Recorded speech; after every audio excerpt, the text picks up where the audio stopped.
Et bien voilà, on a fini par y arriver à ce voyage au Tibet et à ce livre sur le Tibet.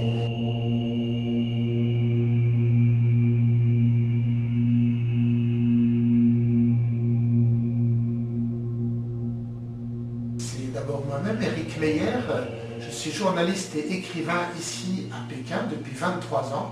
Vous êtes d'ailleurs ici dans mon bureau où je suis en permanence, sauf quand je suis en reportage à travers le pays ou à travers l'Asie. Et c'est aussi Laurent Zilberman, qui est reporter photographe basé à Paris et qui bourlingue à travers la terre entière en permanence.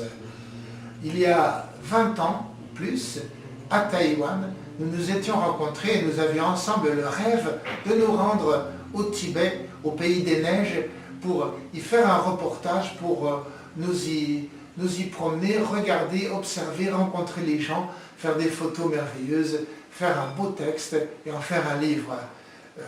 La difficulté est que pendant des années, année après année, on nous disait « Désolé, il fait encore trop froid, c'est pas le moment ».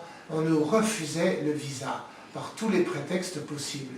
Et finalement, ce visa, nous avons fini par l'obtenir de la manière la plus imprévue qui soit, à savoir 3 mois après une émeute extrêmement sanglante qui a fait plus de 200 morts à Lhasa, le 14 mars 2008. Le Tibet a été immédiatement coupé du monde, interdit à la terre entière. Et pourquoi est-ce que ce visa nous a été accordé à nous deux? Ma foi, je l'explique dans ce livre. Mais bon, nous avons obtenu le visa, nous sommes passés par le train T27 rapide Pékin-Lhasa et nous avons tourné pendant 15 jours à travers le pays, prenant nos photos, prenant nos textes, prenant nos notes et interviewant les gens.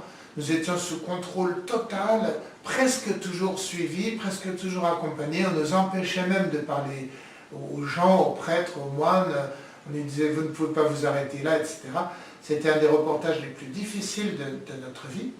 Mais on est revenu de là-bas, du pays des neiges, avec le souvenir de la magie de cette région truculente, burlesque, accueillante et forcément différente du reste de la Terre, peut-être même à cause de ces conditions en oxygène qui changent totalement votre biologie une fois sur place.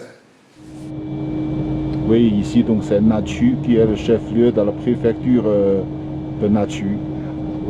C'est aussi le district de Nachu. C'est la préfecture au nord du Tibet par rapport à Lhasa, c'est au nord de 200 km à peu près.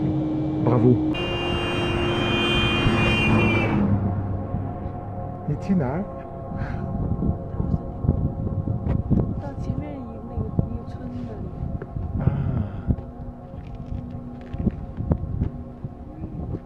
Mais la vraie difficulté devait arriver après, parce que nous étions donc cette difficulté après face aux éditeurs.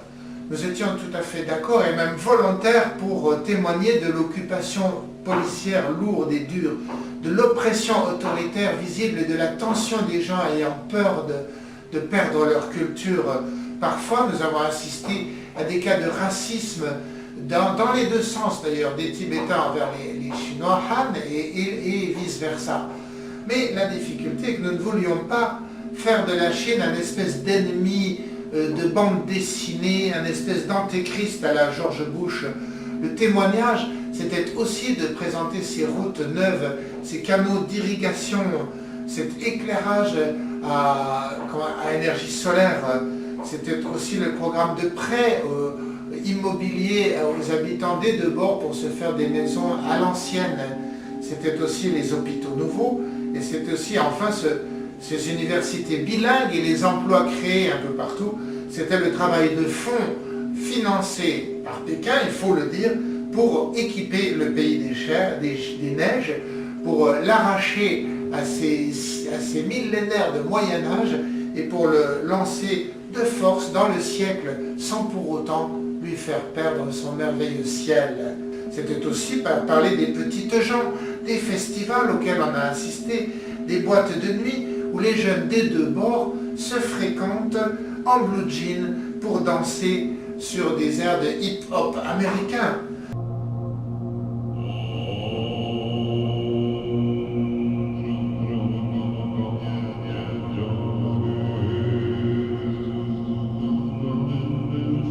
Enfin, c'était l'image pour nous, la chance d'imaginer une synthèse des deux cultures spiritualistes tibétaines et matérialistes Han pour créer un monde nouveau à 3600 mètres d'altitude. Nous trouvions que notre message valait mieux que cela et que l'honnêteté intellectuelle passait par une image plus mesurée, plus balancée. Le Tibet était ailleurs que dans cette guerre froide. Heureusement, nous avons eu la chance, grâce à Kickstarter, de vous atteindre et de vous présenter ce projet. Le livre que nous avons rédigé ensemble est prêt. Il n'y a plus qu'à l'imprimer pour qu'il passe dans 3 langues, anglais, espagnol et français, en 3 livres différents en même temps, donc, et pour vous montrer le Tibet et la création libre, notre création. C'est tout cela qui s'offre à vous, loin des clichés trop faciles et des poncifs. Merci à vous tous et n'oubliez pas, le moindre euro compte pour faire aboutir ce projet. Avec vous, grâce à vous, on peut y arriver. Merci encore de tout cœur.